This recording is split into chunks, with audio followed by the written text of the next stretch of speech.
زبانوں کو معطر فرمائیے درود بر محمد و آل محمد۔ اعوذ باللہ من الشیطان اللعین الرجیم، بسم اللہ الرحمن الرحیم۔ الحمد للہ العالم العلیم القادر الکبیر، الذی لیس لہ نوع ولا جنس ولا نظیر، الذی امر النبی البشیر والنذیر وصاحب المعراج والسراج المنیر، یا ایہا الرسول بلغ ما انزل الیک من ربک فی خم الغدیر، فقال رسول اللہ من کنت ولیہ فعلی ولیہ والامیر، الصلاة والسلام والتحیۃ والاکرام علی سیدنا سید العرب والعجم، حبیبنا وحبیب قلوبنا شفیع ذنوبنا طبیب نفوسنا ابی القاسم محمد،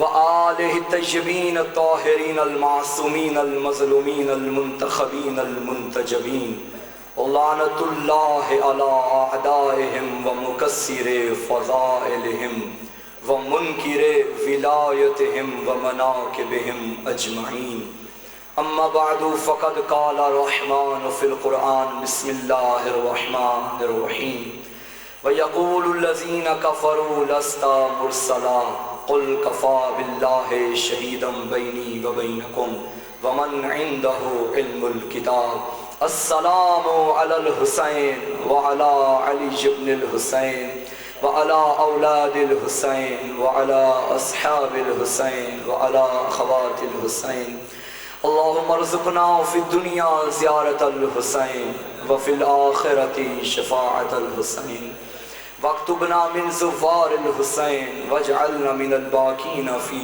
عزاء الحسین، صلوات۔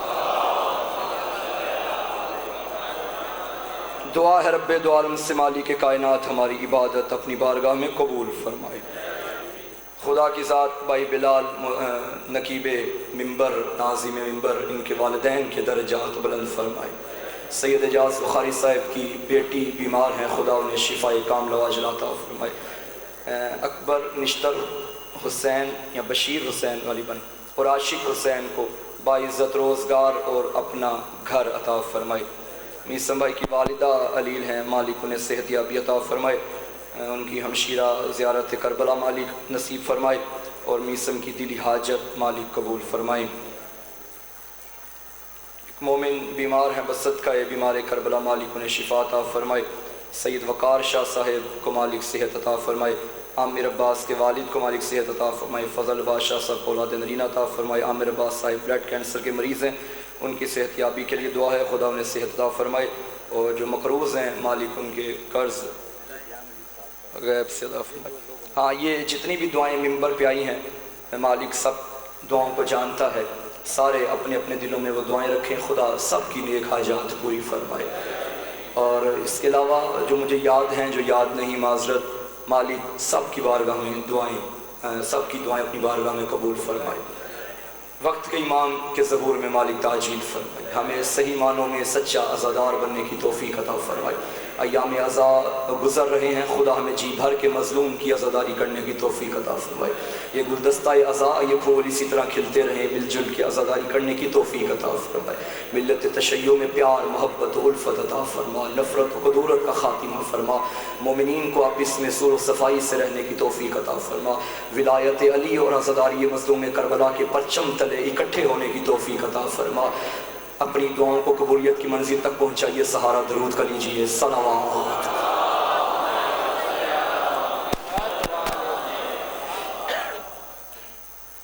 وَيَقُولُ الَّذِينَ كَفَرُوا لَسْتَ مُرْسَلًا، رسالت مصطفیٰ اور علم مرتضیٰ ہمارا موضوع تھا، اور انشاءاللہ ہم اب اپنے موضوع کے اختتامی مرحلے کی طرف رواں دواں ہیں۔ آج میں آیت کا آخری حصہ آپ کی خدمت میں بیان کروں گا۔ کل ہم نے رسول کی رسالت کا خاموش گواہ بتایا تھا، جو چپ رہ کے نبی کی نبوت کی گواہی دیتا رہا۔ آج ہم چلتا پھرتا بولتا سنتا نبی کی نبوت کا وہ گواہ دکھائیں گے جو نبی کے ساتھ ساتھ ایسے ایسے چلا کہ اسے نہج البلاغہ میں کہنا پڑا کہ میں نبی کے ساتھ ایسے رہتا تھا جیسے اونٹنی کا بچہ اونٹنی کے پیچھے پیچھے چلتا ہے۔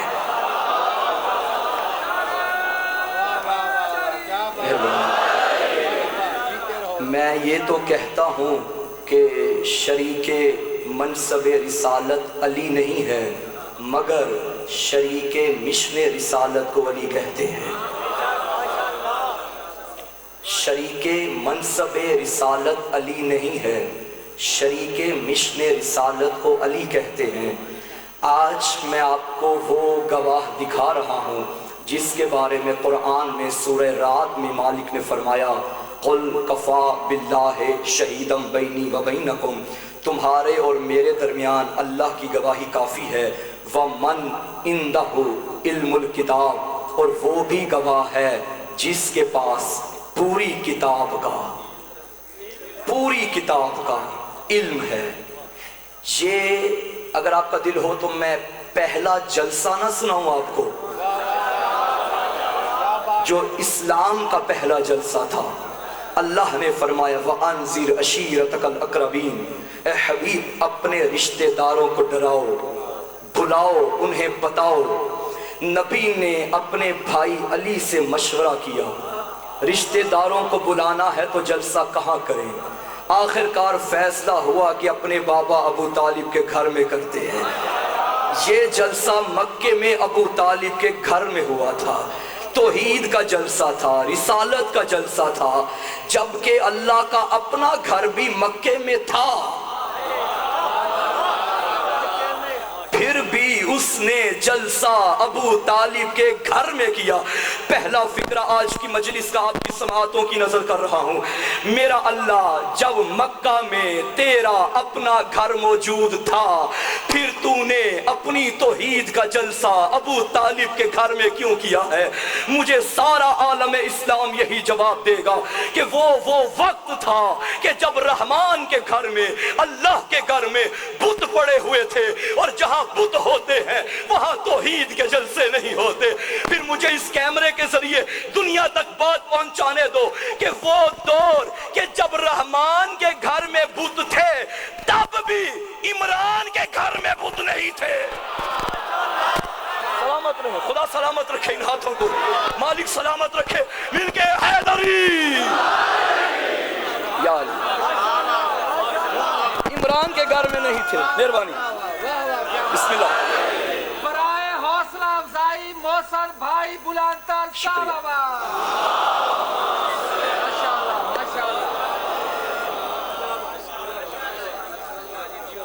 جلسہ جناب ابو طالب کے گھر میں 3 دن تک جلسہ چلتا رہا۔ پہلا دن ہوا، لنگر کھلایا، بندے تقریر سنے بغیر چلے گئے۔ ایسے بندے بھی ہوتے ہیں نا، جملہ کہہ دوں پھر۔ لنگر کھلایا کس نے؟ ابو طالب نے۔ جلسہ کس کا؟ توحید کا، اسلام کا۔ بنی اسرائیل کے لیے پکے پکائے کھانے نازل کرنے والے اللہ نے اسلام کا پہلا لنگر ابو طالب کے گھر میں پکوایا۔ میں پھر جملہ کہہ رہا ہوں، بنی اسرائیل کے لیے پکے پکائے کھانے نازل کرنے والے اللہ نے اسلام کا پہلا لنگر ابو طالب کے گھر میں پکوایا، تاکہ اسلام پہلے دن ہی ابو طالب کے گھر کا نمک کھا لے۔ اب قیامت تک جو بھی ایمان ابو طالب کو بھونکے، سمجھو نمک حرام بھونک رہا ہے۔ نمک حرام بھونک رہا ہے۔ یہ جلسہ ابو طالب کے گھر میں ہے۔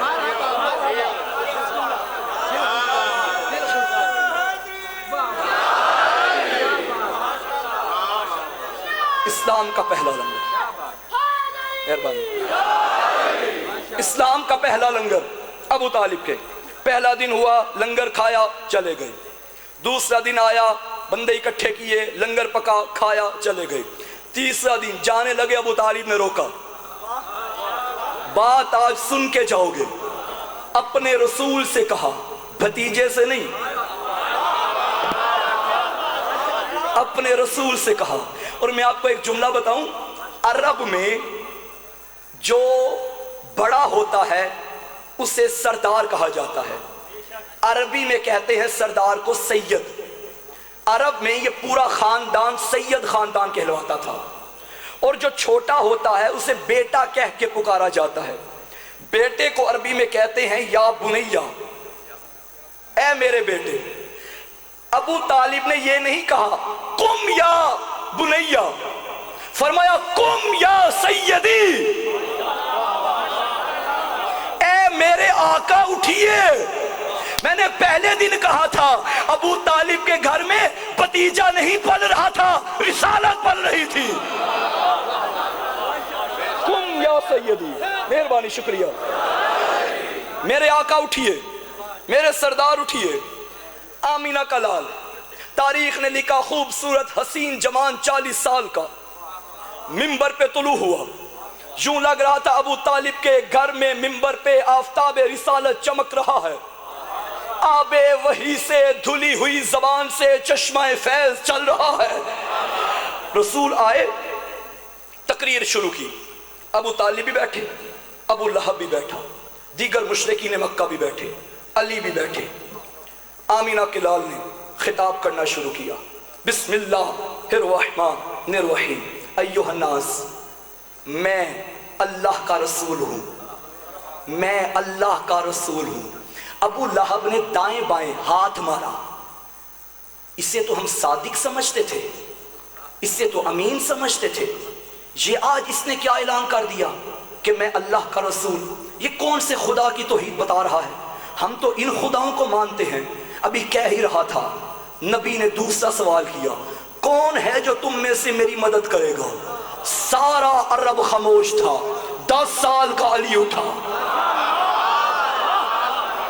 روایت نے جملے لکھے ہیں 10 یا 13 سال عمر تھی میرے مولا کی، 13 سال کا، 10 سال کا علی اٹھا، فرمایا میں آپ کی مدد کروں گا۔ بچہ کہہ رہا ہے میں آپ کی مدد کروں گا، میں آپ کے دشمنوں کا مقابلہ کروں گا۔ یہ کہنا تھا، نبی کے چہرے پہ مسکراہٹ آئی۔ فرمایا یا علی آپ بیٹھ جائیے۔ پھر پوچھا کون ہے جو میری مدد کرے گا؟ پھر علی اٹھے، یا لبیک یا رسول اللہ۔ فرمایا یا علی آپ بیٹھ جائیے۔ پھر پوچھا کون ہے جو میری مدد کرے گا؟ پھر اٹھے، لبیک یا رسول اللہ۔ لبیک یا رسول اللہ کا نعرہ سب سے پہلے ابو طالب کے گھر میں علی نے لگایا تھا، میں آپ کی مدد کروں گا۔ نبی نے علی کو قریب بلایا، ہاتھ پکڑا۔ اہل سنت کی کتاب سے پڑھ رہا ہوں، نبی نے علی کو مخاطب کر کے فرمایا یا علی انت وسیسی انت خلیفتی من بعدی، تو ہی میرا وسیع ہے، میرے بعد تو ہی میرا خلیفہ ہے۔ مولا علی کے بارے میں فرمایا، مہربانی، شکریہ۔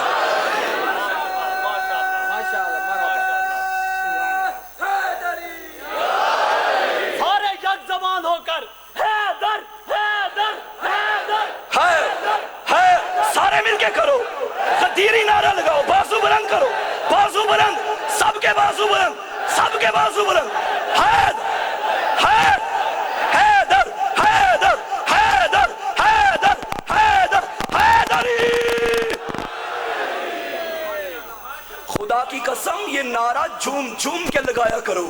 یہ وہ نعرہ ہے جو تمہیں زندگی کے کسی موڑ پہ بھی شرمندہ نہیں ہونے دے گا۔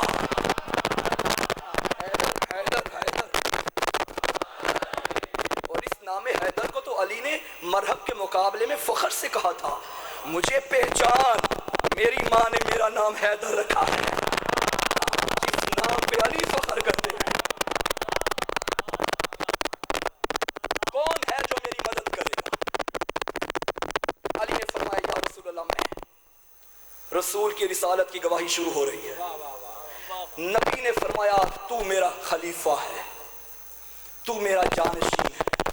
اب ہو گئے 2 وعدے، ایک علی کا وعدہ، ایک نبی کا وعدہ۔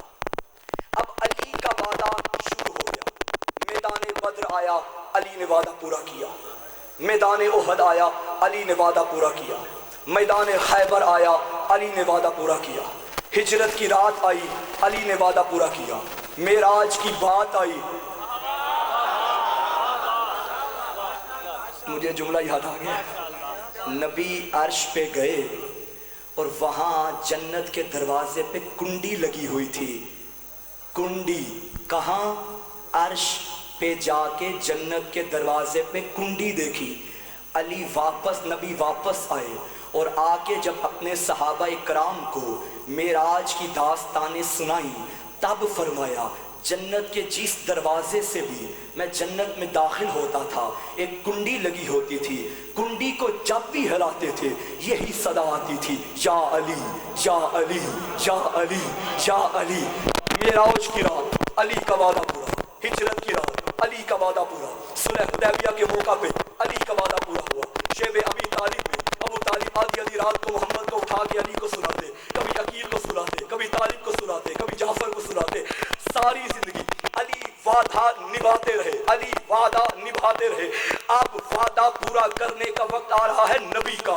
غدیر کا میدان, ذات ہدیت کا فرمان, جبرائیل درمیان, کوثر کا مالک ساقی کوثر کا بازو پکڑ کے اہل ولا کو ولا کا جام پلانے آ رہا ہے. منظر عجیب تھا, حج سے واپس آ رہے تھے, آگے والوں کو پیچھے بلایا, پیچھے والوں کو ساتھ میں لایا, پلانوں کا منبر بنایا.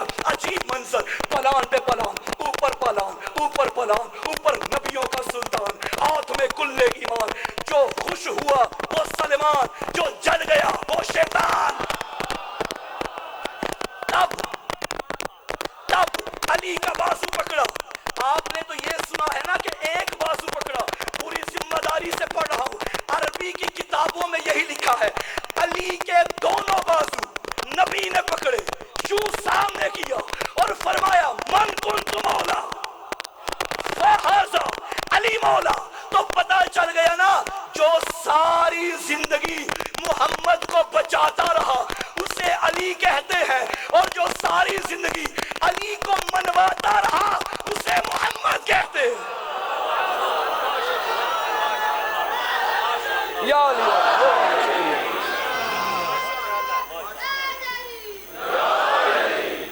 توجہ فرما رہے ہیں. میرا موضوع غدیر نہیں مگر دو جملے سن لیجئے تاکہ یہاں بھی گرمی ہے تو وہ ٹھنڈک تو پیدا ہو جائے نا. سر بھی خالی تھے کیونکہ حاجی تھے, پاؤں میں بھی گرمی سے چھالے پڑ رہے تھے. میں کہوں گا اپنے اپنے مقدر کی بات ہے, کسی کا پاؤں جل رہا تھا, کسی کا دل جل رہا تھا. ایک آہستہ سے فکرہ کہوں, اتنی گرمی تھی, اتنی گرمی تھی جس کی آگ ابھی تک لوگوں کو لگی ہے.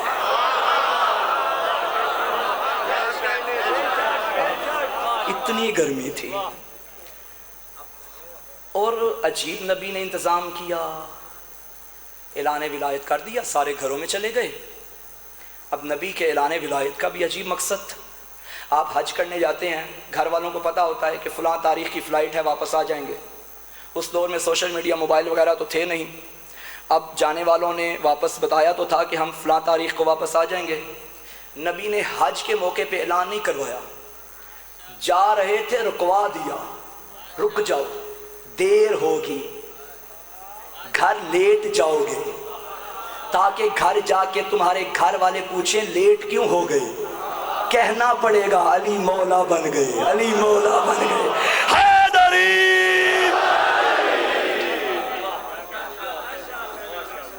ومن عنده علم الکتاب. اے علی آپ کی رسالت کا دوسرا گواہ وہ ہے جس کے پاس پوری کتاب کا علم ہے. اکثر میری قوم کے نوجوان بھی یہ سوال کرتے ہیں کہ مولانا پورے قرآن میں جہاں اللہ نے اپنا ذکر کیا وہاں اپنا نام لیا, اپنے حبیب کا ذکر کیا رسول کہہ دیا یا نام لیا, لیکن جب علی کا جہاں بھی ذکر کیا نام کیوں نہیں لیا؟ نام لے لیتا جھگڑا ہی ختم ہو جاتا. انما ولیکم اللہ, تمہارا ولی اللہ ہے, اللہ کا نام لیا. ورسولہ, اس کا رسول ہے. والذین آمنوا الذین یقیمون الصلاۃ ویؤتون الزکاۃ وہم راکعون, اور وہ صاحب ایمان ہے جو حالت نماز میں رکوع کی حالت میں زکوٰۃ ادا کرتے ہیں؟ نام کیوں نہیں لیا؟ اگر نام لے لیتے تو مسئلہ حل نہ ہو جاتا؟ کیا خیال ہے؟ کہہ دیتے تمہارا ولی اللہ ہے، رسول ہے اور علی ہے، بات ختم ہو جاتی۔ اب بندے تلاش کر رہے ہیں وہ آخر ہے کون جو حالت رکوع میں زکوٰۃ دیتا ہے؟ اب یہاں بھی فرمایا کہ تمہاری رسالت کا گواہ اللہ ہے اور وہ جس کے پاس پوری کتاب کا علم ہے۔ اکثر نوجوان یہ سوال کرتے ہیں، آج اس کا جواب لے کے جائیے کہ اللہ نے علی کا نام کیوں نہیں لیا؟ وہ ہے حکیم، اس کا کوئی قول فعل حکمت سے خالی نہیں ہوتا۔ اس نے نام نہیں لیا، وہ جانتا تھا اگر میں نے یہاں علی لکھ دیا تو کل کو کوئی باپ اپنے بیٹے کا نام علی رکھ دے گا اور کہہ دے گا یہ آیت میرے بیٹے کی شان میں نازل ہوئی۔ اللہ نے نام نہیں لکھا، فرمایا وَمَنْ عِنْدَهُ عِلْمُ الْكِتَابِ، نام ہر کوئی علی رکھ سکتا ہے۔ میں نے کہہ دیا کہ جس کے پاس پوری کتاب کا علم ہے، پوری کتاب کا اول تا آخر، وہ کتاب جس کی تفسیریں آج تک ہو رہی ہیں اور قیامت تک ہوتی رہیں گی، یہ سارا علم اس کے اندر موجود ہے۔ خدا کی قسم نہ پہلے کسی ماں نے ایسا بیٹا جنا تھا، نہ قیامت تک کوئی ماں ایسا بیٹا جنے گی۔ سلام بی بی فاطمہ بنت اسد کی نالین کو، جس نے ایسا بیٹا دنیا کو عطا کیا، جو مسجد کوفہ کے منبر پہ بیٹھ کے سینے پہ ہاتھ رکھ کے کہتا تھا سلونی سلونی قبل ان تفقدونی، اور کوفے والو پوچھو پوچھو، میں زمین سے زیادہ آسمان کے رستے جانتا ہوں۔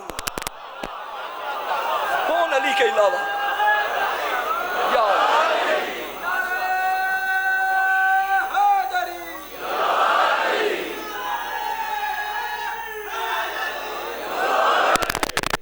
میں زمین سے زیادہ، جملے پہ غور تو کیجئے، میں زمین سے زیادہ آسمان کے رستے بہتر جانتا ہوں۔ یہ کون کہہ رہا ہے جو خاک پہ بیٹھتا تھا؟ یہ کون کہہ رہا ہے جو فرش نشین ہے؟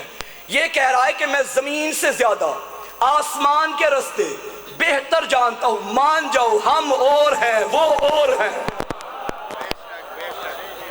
زمین سے زیادہ آسمان کے رستے، اور صرف یہاں تک نہیں فرمایا، اس کے آگے میرے مولا نے فرمایا لو سمیت لی وسادۃ فجلست علیہا لافتیت بتوراتہم لافتیت تورات بتوراتہم فتقول صدق علی لافتیت زبور بزبورہم فیقول صدق علی لافتیت انجیل بانجیلہم فیقول صدق علی لافتیت اہل القرآن بقرآنہم فیقول صدق علی۔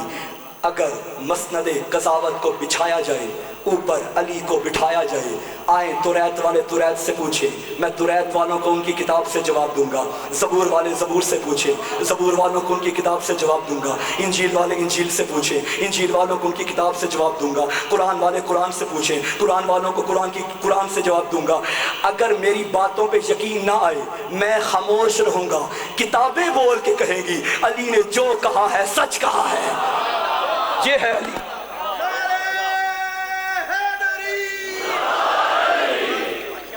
یہ ہے علی۔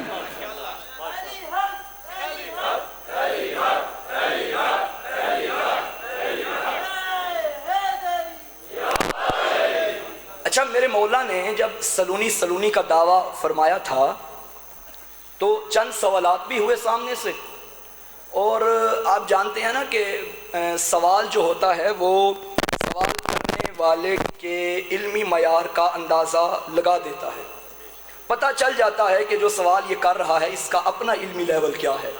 اور بعض لوگ سوال سمجھنے کے لیے نہیں کرتے، الجھنے کے لیے کرتے ہیں۔ ایسے شرارتی ذہن بھی لوگ ہوتے ہیں، ان کا مقصد جواب لینا نہیں، ان کا مقصد فضول بحث کرنا ہوتا ہے، کیونکہ جواب لینے کے لیے جو سوال ہو وہ کچھ پانے کے لیے آتا ہے اور بات سنتا ہے۔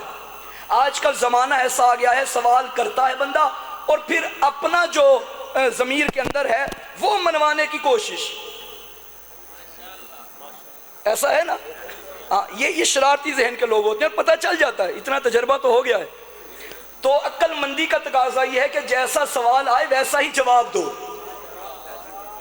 مولا کے آگے بھی ایسے سوال ہوئے، اب اتنا بڑا عالم دعویٰ کر رہا ہے کہ پوچھو میں زمین سے زیادہ آسمان کے رستے بہتر جانتا ہوں۔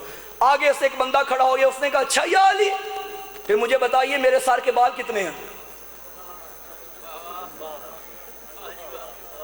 اتنے بڑے عالم کے آگے یہ تنزیہ سوال. اور یہ بتاؤں یہ کون تھا؟ یہ کربلا میں جو امام کے مقابلے میں فوج تھی عمر ابن سعد، اس کا باپ تھا سعد بن ابی وقاص. سعد بن ابی وقاص یہ عمر بن سعد کا باپ تھا. وہ عمر بن سعد جو کربلا میں امام کے مقابلے میں تھا، اس کا باپ یہ کوفہ میں مولا امیر کا صحابی تھا. یہ آگے سے اٹھا، دل میں تو بغض علی تھا، منافق تھا سعد بن ابی وقاص. اس نے طنزیہ انداز میں کہا کہ یا علی میرے سر کے بال کتنے ہیں؟ علی جو دلوں کے راز بہتر جانتا تھا، فرمایا اگر میں جواب دے دوں مان جائے گا؟ خاموش ہو گیا. فرمایا جا علی کہہ رہا ہے جتنے تیرے سر کے بال ہیں اتنے اللہ کے ملائکہ ہیں جو تجھ پہ لعنت کر رہے ہیں.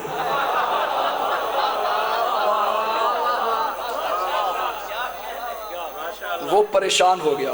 اور پھر مولا نے فرمایا میرے صحابہ یاد رکھو، اس کے بیٹے کے بارے میں میرے رسول نے مجھے خبر دی ہے، اس کا بیٹا میرے بیٹے کا قاتل ہوگا. اور یہ سعد بن ابی وقاص جب مسجد شہر کوفہ کی گلیوں سے چلتا تھا، لوگ اشارہ کر کے کہتے تھے یہ فرزند رسول کے قاتل کا باپ جا رہا ہے. ایسے لوگ بھی تاریخ میں موجود تھے. اگر آپ کا دل ہو تو میں چند مثالیں مولا کے علم کی پیش کرنا چاہتا ہوں.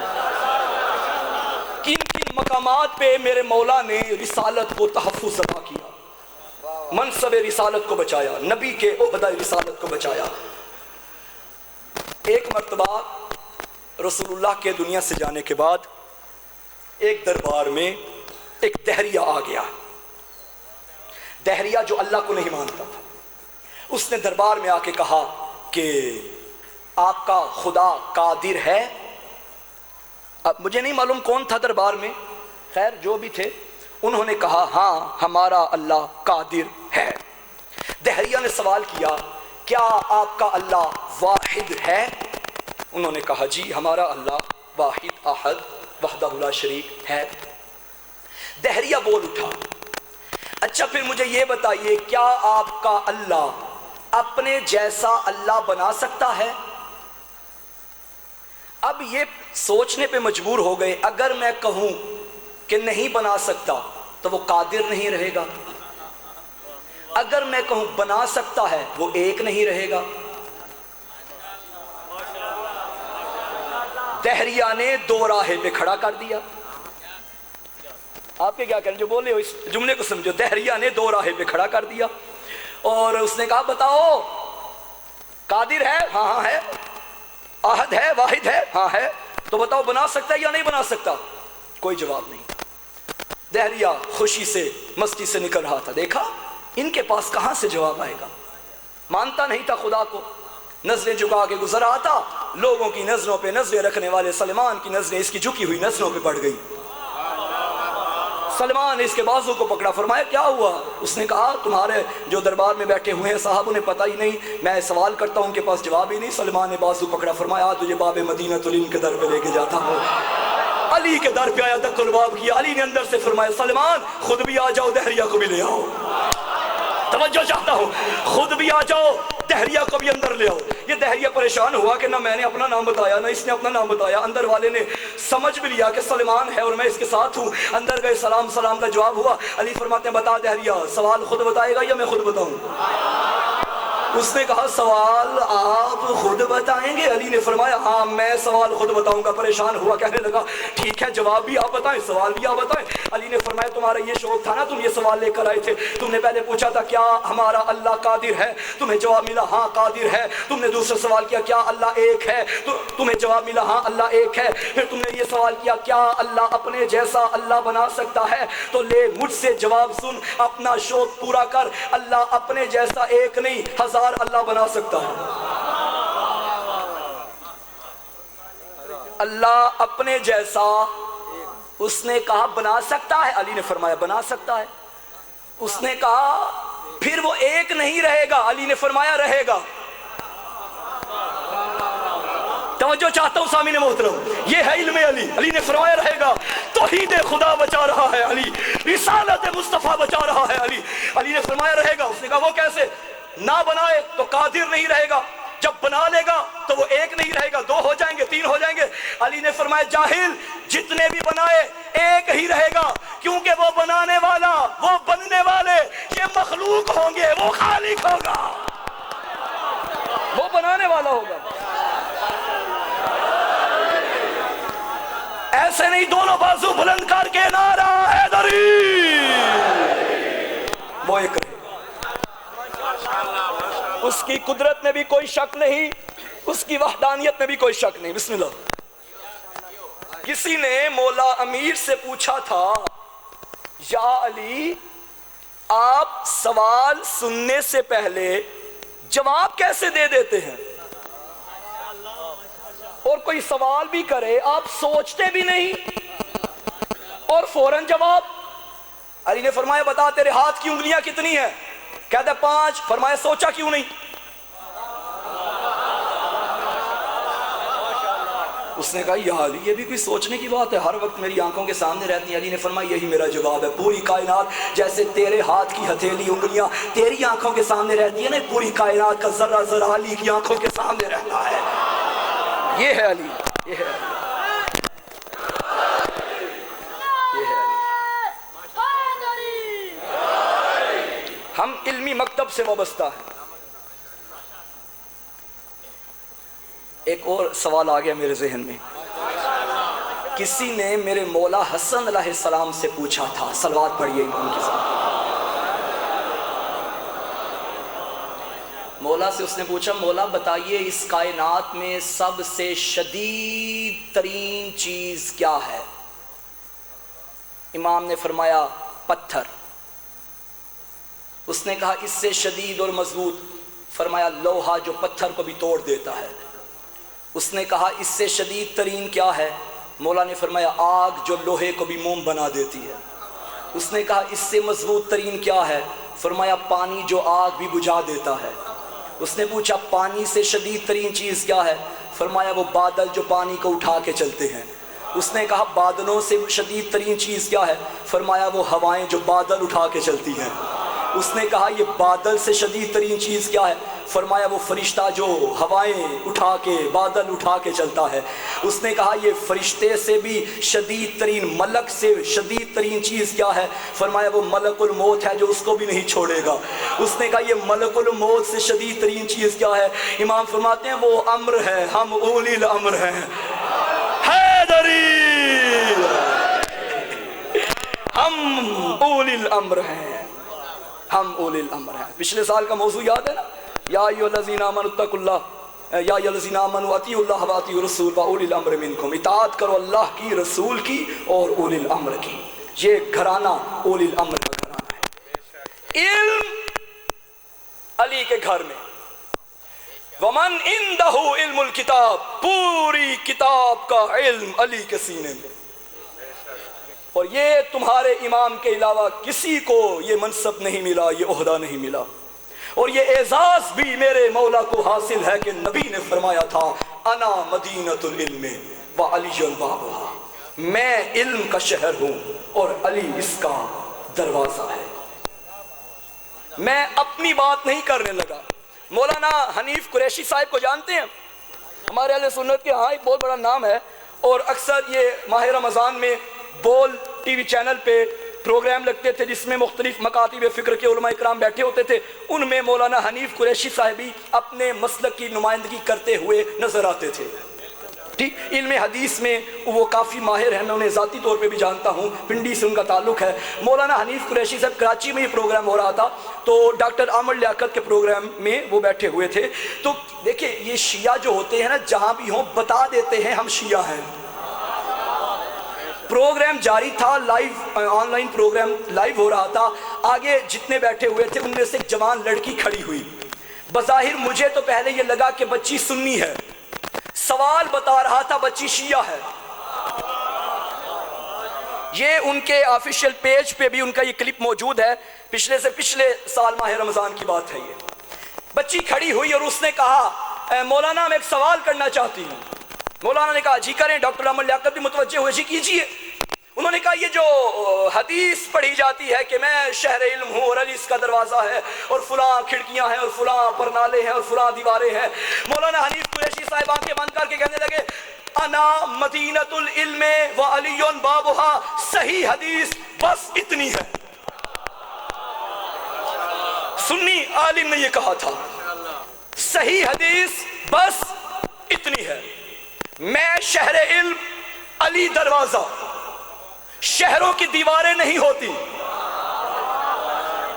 شہروں کے چھت نہیں ہوتے, شہروں کے پرنالے نہیں ہوتے. یہ چلے میں مثال دیتا ہوں, یہ ایک شہر ہے, اس کی تو چلے آپ کو دیواریں نظر آ رہی ہیں, چلو مان لیتے ہیں کہ دیواریں ہوتی ہیں. یہ دیواریں نظر آ رہی ہیں. آپ نے یہ دیوار یہاں کیوں بنائی؟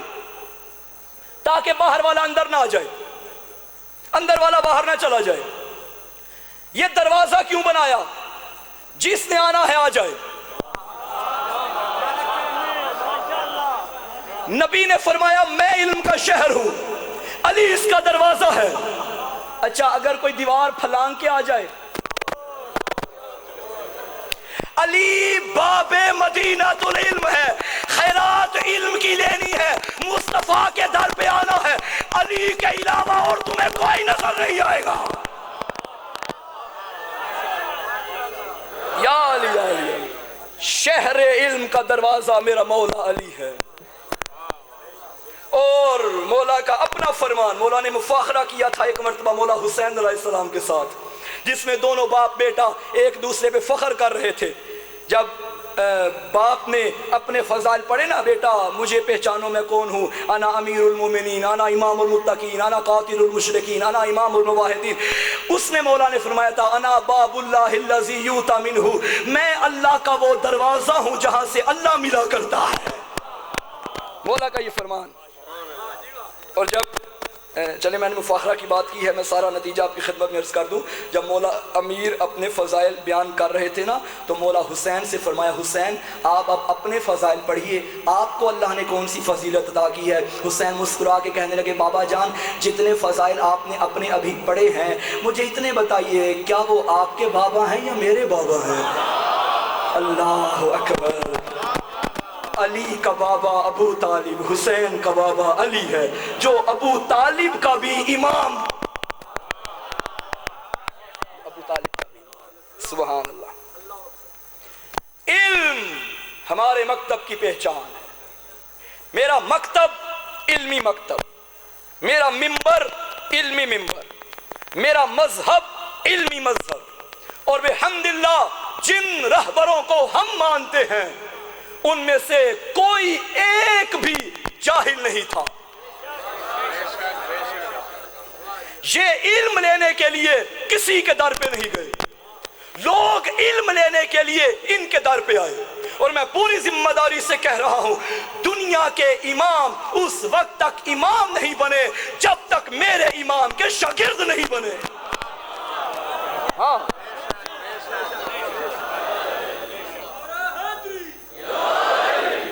چار آئمہ ہمارے بھائی اہل سنت کے ہیں, امام مالک, امام شافعی, امام احمد بن حنبل, امام اعظم یعنی جنہیں امام ابو حنیفہ کہا جاتا ہے. یہ چاروں, پوری ذمہ داری, یہ چاروں میرے چھٹے امام کے شاگرد ہیں, جن میں سے دو ڈائریکٹ دو انڈائریکٹ. امام ابو حنیفہ اور امام مالک یہ ڈائریکٹ شاگرد, باقی دونوں ان کے شاگرد. چاروں پہ شاگرد بنے یا نہ بنے؟ امام ابو حنیفہ کی معرفت کو سلام, 60 سال کی عمر تھی. کسی نے پوچھا حضور آپ کی عمر کیا ہے؟ فرمایا 2 سال.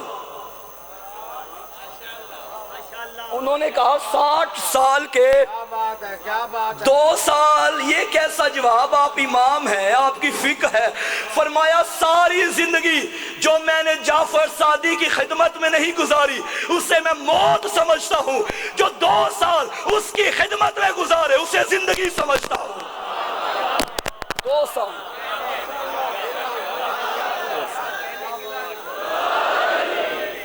اور امام مالک بن انس 10 سال مولا کی خدمت میں شاگردی اختیار کی, 10 سال.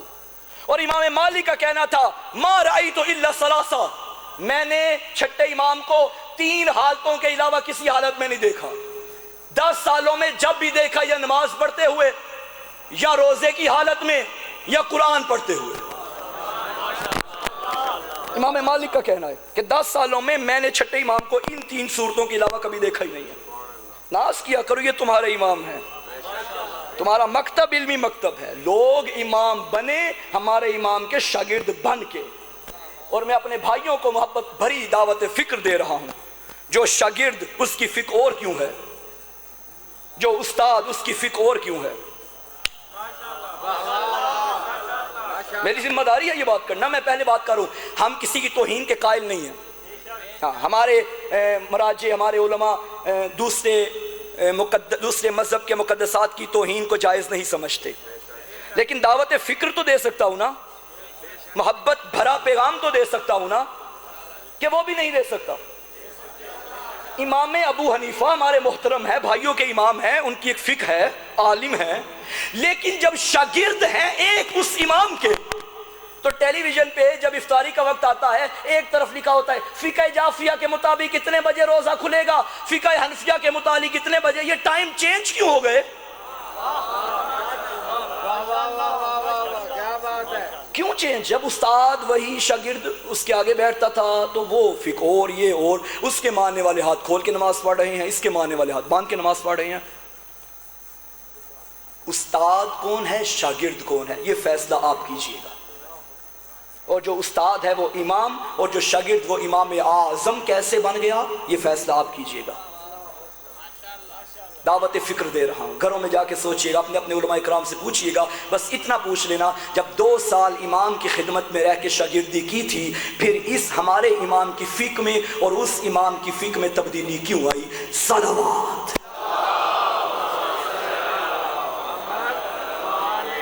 ناراض تو نہیں ہو رہے میری باتوں سے؟ پیغام دے رہا ہوں سب کو. اللہ اکبر. آج 7 محرم کا دن گزر گیا.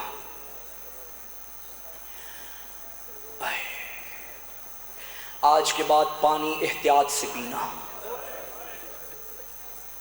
میری مائیں بیٹھی ہیں، یقیناً کسی ماں کی گودی میں کوئی چھوٹا بچہ تو ہوگا.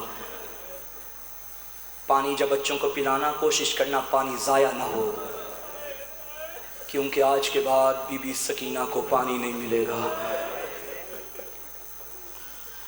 آج کے بعد علی اصغر پیاسا رہے گا. علامہ نقل فرمایا کرتے تھے، پانی 5 کو بند ہو گیا تھا، 7 کو خیموں سے ختم ہو گیا تھا. ساقی کوثر کی اولاد 2 دریاؤں کے کنارے پہ پیاسی ذبح ہو جائے گی.